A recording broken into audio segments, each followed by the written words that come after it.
Dr. Laub, has there been any anecdotal human testing with humic acid as an antiviral? Oh yes, there is quite a substantial volume now of human testing with humic acid against a range of illnesses. Certainly herpes, particularly simplex 1 and 2. Taking humic acid, for example, will decrease, if not totally stop, herpes simplex 2 outbreaks, for example, genital herpes outbreaks. Cold sores stop appearing. Some people have simplex 1 type cold sores inside their mouth where you don't have just 1 or 2 cold sores, which probably most all of us get at one time or another, but a whole mouthful of sores. That's quite a different situation. It's quite a painful situation. And humic acid will stop the recurrence of those kinds of outbreaks as well. In the case of influenza, dozens and dozens of people that I'm aware of have taken humic acid for the flu.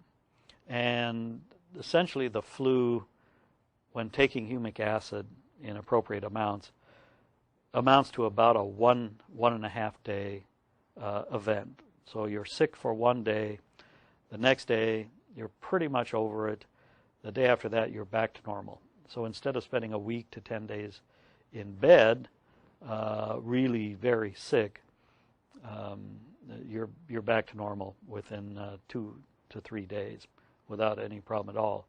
And of course that's very important with regard to the bird flu, which is just another influenza. The common influenzas in the world today are what are referred to as H3N2 and H1N1. For several years now we've had those two strains that have been the cause of the world's flu outbreaks. It's somewhat unusual to have a mixture of two, but nevertheless that's the case. And they've been around for quite some time. H5N1 is also the flu virus, a flu virus. It's called the bird flu because it originates with birds, but in fact all influenzas, so far as we know, originate with ducks and chickens, particularly in Asia, and very particularly when the fowl are raised with swine. The viruses originate with the birds, they're incubated in the swine, people eat the swine, come in contact with the swine, and contract the flu. The flu then eventually mutates such that it becomes contagious person to person, and that's how we have outbreaks of the flu. Bird flu is, again, referring to H5N1, this so-called killer strain of flu that lots of people are very, very worried about, is just another influenza strain. So the fact that the humic acid is very highly efficacious against existing strains of flu, H3N2, H1N1, as well as influenza B, several strains. The National Institutes of Health have verified in testing my materials. That's a very good sign that humic acid will also be very effective against the H5N1 flu, the so-called bird flu or avian flu. Humic acids have also been tested, at least my materials have been tested as well against AIDS, hemorrhagic fever viruses, hepatitis C, for which we have a fairly substantial amount now of anecdotal evidence. In the case of hepatitis C, combination of interferon and humic acid will reduce the viral load to non-detectable levels in about a month or less. In the case of AIDS, the use of an AIDS cocktail in conjunction with humic acid appears to be most efficacious. Those studies are still ongoing. AIDS is a very difficult virus to deal with, primarily because it appears now to be systemic. It's not confined just to the blood system or the lymphatic system or bone marrow. The AIDS virus hides in pools in a number of regions throughout the body, and to eliminate it entirely from the body is very, very difficult. There are the problems as well of latently infected cells as well as chronically infected cells. latently infected cells produce AIDS virus when stimulated to do so, but can otherwise lie dormant for years. Chronically infected cells produce the AIDS virus all the time. They don't require the infusion of viral RNA from a viral particle attaching to the host cell surface. The cell's mechanism of producing DNA, which is turned into RNA, viral RNA, and then produces more AIDS virus, just continues to produce that material all the time without having to be stimulated to do so. So chronically as well as latently infected cells in the case of AIDS are another two other very severe problems with that disease. However, we have some anecdotal evidence that, in fact, when taken with AIDS drug cocktails, including protease inhibitor materials, humic acid turns out to be very beneficial in fighting that disease. In the case of psoriasis, which is just begun to be studied by myself and other folks that I'm also doing R&D work with, psoriasis appears, interestingly enough, to be treatable with humic acid.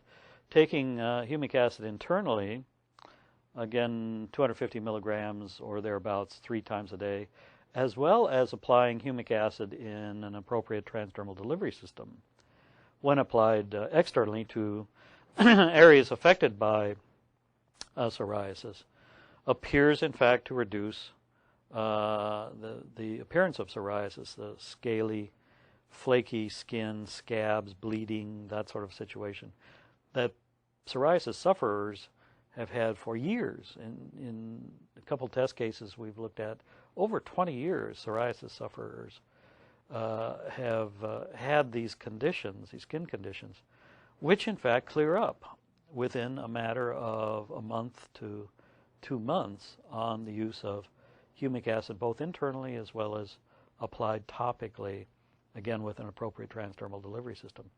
So efficacy against psoriasis is certainly very interesting, because the mechanism whereby humic acid works in that particular case is so far has not been established, and that's part of what makes it interesting. But how it can in fact be effective against psoriasis, the skin disorder essentially, eczema as well, is very interesting. And there are several recent literature reports which prompted my studies of this situation that confirm that in fact humic acid is effective against such skin disorders.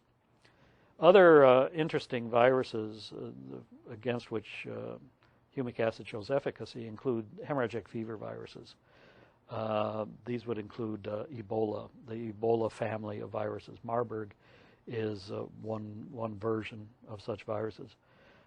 Dengue fever is another one that is common in Chiapas in Mexico and is spread to the United States.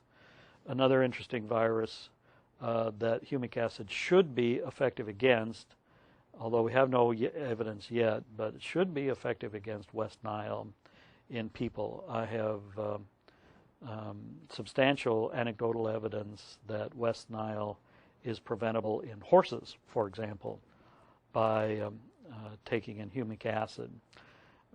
That is particularly important in Central California, for example, where West Nile, equine West Nile, that is West Nile that appears in horses, that is a problem in that area. And by using humic acid as a feed supplement, we're able to combat contracting of West Nile virus. So those are some of the viruses for which we have pretty solid anecdotal evidence, as well as pretty strong and well-documented in vitro evidence for which humic acid has been used and has in fact proven effective.